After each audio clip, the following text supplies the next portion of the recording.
Halo sahabat Safety Bewok, pernah dengar Master Splinter? Anak 90-an pasti kenal, dia adalah guru di film Kura-Kura Ninja dengan penampilan tikus. Kita tidak membahas film Kura-Kura Ninja, kita membahas bahaya hantavirus. Virus yang berasal dari tikus, yuk simak! Halo semuanya, langsung aja ya. Hari ini kita bakal ngebahas ancaman yang benar-benar serius. Sesuatu yang mungkin saat ini juga lagi sembunyi di sekitar ruang kerja kita. Biasanya kan, kalau ngomongin bahaya di tempat kerja, yang kepikiran pasti alat berat, bahan kimia, atau kecelakaan fisik kan? Tapi, coba bayangin, gimana kalau salah satu ancaman paling fatal itu justru datang dari gangguan kecil sehari-hari? Kita lagi ngomongin musuh tak kasat mata, patogen mematikan yang bisa ngubah hari kerja biasa jadi kondisi darurat medis. Coba perhatikan baik-baik kutipan ini. Tikus bukan sekedar hama, bisa membawa penyakit mematikan. Serius, ini bukan cuma buat nakut-nakutin, ini tuh realitas medis. Sering banget kan kita lihat tikus lari-larian di gudang atau area pembuangan, terus kita mikir, jorok banget sih, atau paling mikirin kabel digigit. Nah, mindset itu harus kita ubah total, sekarang juga. Keberadaan mereka itu benar-benar tanda bahaya langsung buat nyawa kita. Oke, mari kita mulai bahas kelima agenda utama hari ini. Pertama, kita lihat bahaya tersembunyinya. Kedua, 4 jalur penularan utamanya. Ketiga, deteksi gejala awal dan berat. Keempat, area paling rawan. Dan yang kelima, protokol keselamatannya. Masuk ke bagian pertama, bahaya tersembunyi dari hantavirus. Bayangin ada ancaman mikroskopis di udara yang nggak butuh kontak fisik sama sekali buat nyerang kita. Itulah hantavirus.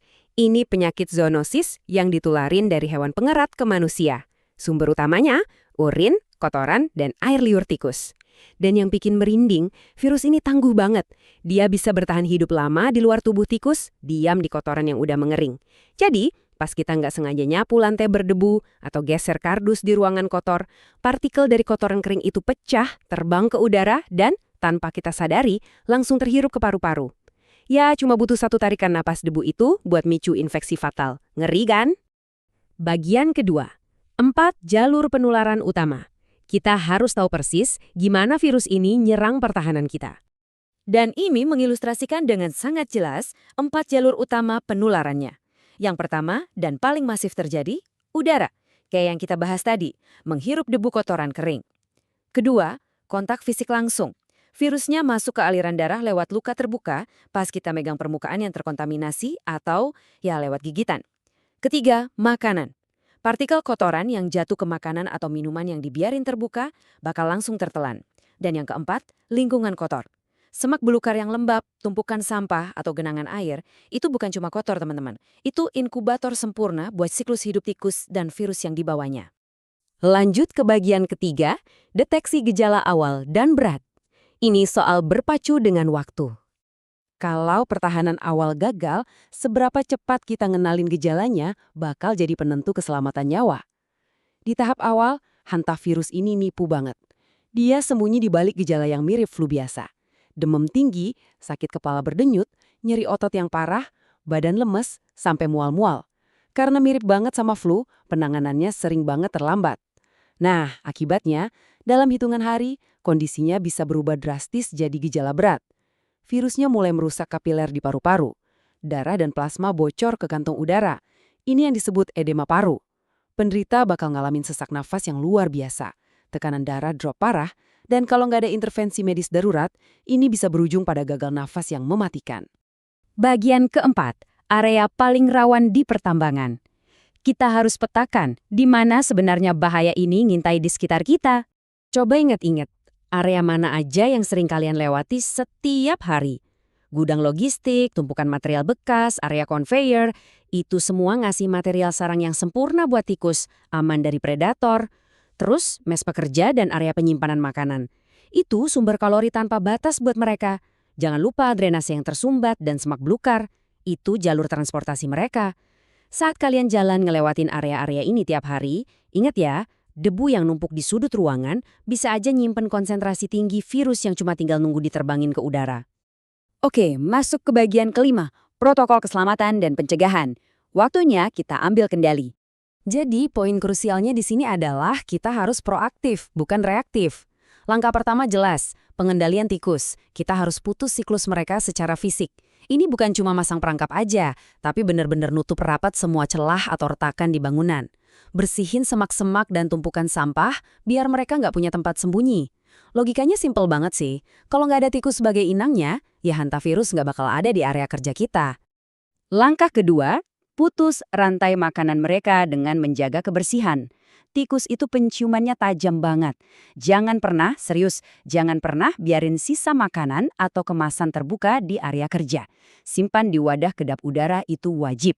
Selain itu, rutin bersihin gudang biar debu mati tempat virus bertahan gak numpuk dan pastikan saluran air lancar. Area yang rapi dan bersih itu bukan cuma soal enak dilihat, tapi kita lagi ngubah hotel bintang 5 buat tikus ini jadi zona steril yang nggak bisa mereka tinggali. Langkah ketiga, proteksi diri. Kalau terpaksa harus bersihin area rawan, alat pelindung diri atau APD itu tameng biologis kita. Selalu pakai masker yang rapat dan standar, sarung tangan karet, dan sepatu safety. Dan tolong perhatiin baik-baik peringatan ini. Dilarang keras menyapu debu kering secara langsung. Sekali lagi, jangan pernah menyapu debu kering secara langsung. Menyapu kotoran kering itu malah bikin virusnya terbang jadi aerosol mematikan yang bisa langsung nerpa wajah dan tembus celah masker biasa. Nah, yang benar-benar menarik dari bagian ini adalah cara penanganannya yang mungkin berlawanan banget sama insting alami kita. Biasanya kan kalau ada kotoran, insting kita pengen langsung nyapu kan? Jangan disapu. Ini 5 langkah wajib pembersihan basah. Pertama, semprot area pakai cairan disinfektan. Kedua, diemin aja dulu 5-10 menit, ini waktu kontak bahan kimia yang dibutuhin buat ngancurin virus itu. Ketiga, wajib pakai sarung tangan pelindung. Keempat, angkat kotorannya pakai kain basah biar partikel debunya diikat dan gak terbang ke udara. Dan kelima, masukin kain basah dan limbah tadi ke kantong ganda, ikat rapat-rapat kedap udara, baru dibuang.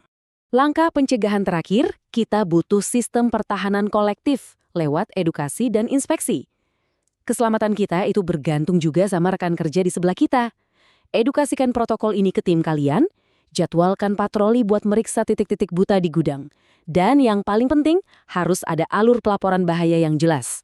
Kalau kalian lihat satu aja tikus atau nemu kotorannya, langsung laporin buat ditindaklanjuti.